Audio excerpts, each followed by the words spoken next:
Hay caminos que sacan lo mejor de nosotros en medio del trasegar de la vida, colocándonos a prueba en diferentes circunstancias, queriendo buscar siempre lo mejor de nosotros, nuestra esencia.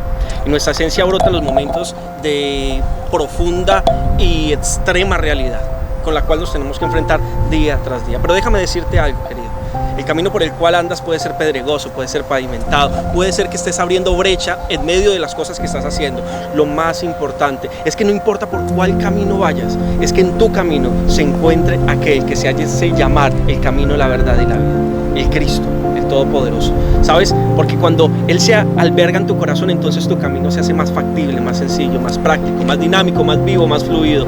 Ya no cargas tanto peso, ya no te complicas con tantas situaciones, porque sabes que Él en cada momento de tu vida y de tu corazón intentará darte lo mejor. Y tal vez te pondrá a prueba, pero sí, Él te acompañará en medio de la dificultad. Y tal vez parezca que todo se encuentre oscuro. Y entonces brota la luz. Y tu camino se hace más claro, más fácil, más diáfano. Porque de tu interior comienza a brotar un río de agua viva, porque la perspectiva negativa, incorrecta, distorsionada que tenías acerca de tus días comienza a cambiar en el contexto y panorama correcto.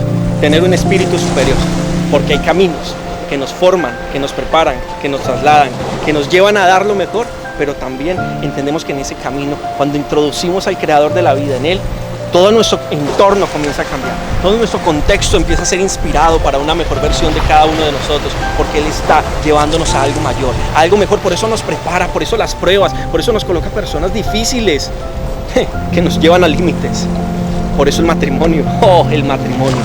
Por eso te coloca las relaciones, para que día tras día tú puedas ser procesado y puedas ser llenado en tu corazón de las mejores palabras de vida. Y eso te impulsará a crecer, te impulsará a avanzar y sin duda alguna te impulsará a amar.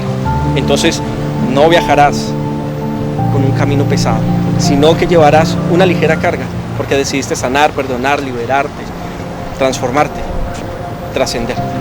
Trascender en tan pocas palabras tan sencillas como: hey, ¿en qué te puedo ayudar? ¿En qué te puedo servir? Sabes, te amo, sabes, te quiero. Porque de tu interior brotarán esas palabras como un río, donde quieres darle lo mejor a cada persona que te rodea. Entiéndelo, querido. Dios tiene un propósito y un plan contigo. Cuídate mucho, te lo dice tu gran amigo, Dani Valencia.